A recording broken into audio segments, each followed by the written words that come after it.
Home maker అయినా, content creator అయినా, కిరాణా shop owner అయినా అందరికీ సమాన అవకాశం.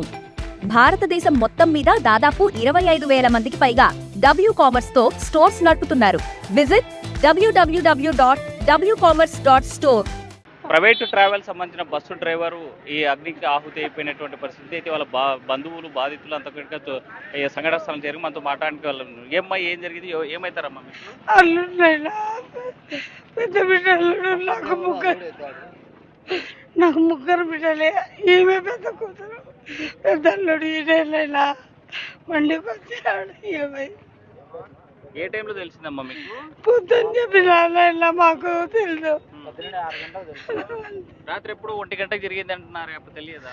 తెలియదు నైనా మాకు. పొద్దున్న మా పిల్లలు చెప్పేదారు, మా పిల్లలు తొలగొచ్చినారు. ఎన్ని నుంచి ఈ ట్రావెల్స్ డ్రైవర్ గా పనిచేస్తున్నాడు, అసలు ఏం జరిగిందమ్మా? అది ఆయన తోలబట్టి ఒక 10 ఏళ్ళ పైన అయింది. మామూలుగా డ్రైవర్స్ ఎక్కువ లారీ డ్రైవర్ పోతున్నాడు, ప్రైవేట్ ట్రావెల్స్కి ఎక్కువ పోతున్నాడు. ఆయన ఇప్పుడు ఇది ఏం జరిగిందంటే టైర్ పగిలిపోవడం వల్ల జరిగిపోయింది. అది ఎట్లా కంట్రోల్ చేయలేక, కంట్రోల్ రావడంటే ఇంత దూరం వచ్చింది, ఇంత నుంచి వెహికల్ వచ్చింది. ట్రావెల్ బండి కంట్రోల్ తప్పిందంటే కన్నా స్టీరింగ్ బాగా గట్టిగా పట్టుకోవడం వల్ల అది ఈడి వరకు వచ్చింది, లేకుంటే పల్టికి పట్టేది బండి. దేవుని దయ వల్ల అది విషయం ఎప్పుడు తెలిసింది? మాకు మార్నింగ్ ఉదయం 6:30కు తెలిసింది. అంటే రాత్రి ఎప్పుడు 1 గంటకు ప్రమాదం జరిగిందన్నారుగా? ప్రమాదం జరిగిందని ఇంకొక డ్రైవరు ఫోన్ చేశారు మా వాళ్ళకు. ఇక్కడికి కనుక్కున్నాము, అక్కడ మా అక్కకు ఫోన్ చేసి చెప్పినారు వాళ్ళు ఈ విధంగా జరిగిందని. ఏమవుతారు డ్రైవర్, ఏమవుతారు బావా? ఇంత ఘోరంగా అసలు ఊహించడానికి జరిగిన ఘటన జరిగింది. పండగ చేసుకొని వచ్చినాం అందరం, మా ఊర్లోనే అందరం చేసుకొని వచ్చినాం. ఇది జరిగిపోయింది, ఏం చేయాలి? ఎంతమంది పిల్లలు? ఆయనకు 2 కొడుకు, ఒక కొడుకు కూతురు. కూతురు పెళ్ళి అయింది, బాబు చదువుకుంటున్నాడు బీటెక్. ఇప్పుడు ఒక్కసారిగా ఇతను ఇదే అయిపోయాడు. ఎన్ని రోజుల నుంచి ఈ ట్రావెల్స్ లో పనిచేస్తున్నాడు? ఈ ట్రావెల్స్ అలా 3 ఏళ్ళ పై నుంచే.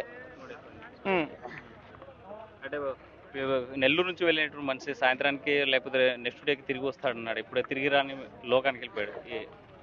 ఏం చేయాలి, మనకు దైవాధీనం అది. మనతో మాట్లాడి కొంతమంది వాళ్ళ సంబంధించినటువంటి ఏమవుతారమ్మా మీకు? ఏమైతారు?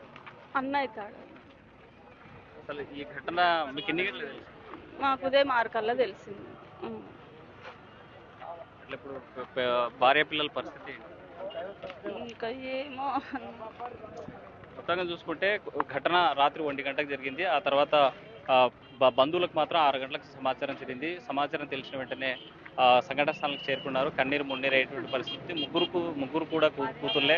ఒక పెద్దలుడు ఇలా అయిపోవడం అనేటువంటిది చాలా బాధాకరమైన విషయం. అయితే మృతునికి సంబంధించినటువంటి వీళ్ళకి సంబంధించినటువంటి ఇద్దరు, అంటే కొడుకు కూతురు ఉన్నారు. కూతురికి పెళ్లి అయిపోయిన పరిస్థితి, కొడుకు చదువుకునే పరిస్థితి ఉంది అని చెప్పి ఆవేదన వ్యక్తం చేసిన పరిస్థితి తాజాగా మనకు కనిపిస్తుంది. వీడియో చంద్రశేఖర్తో హుస్సేన్, RTV, సంఘటన స్థలం నుంచి.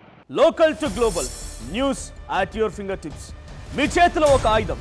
Download R TV app. Media legend Ravi Prakash is back.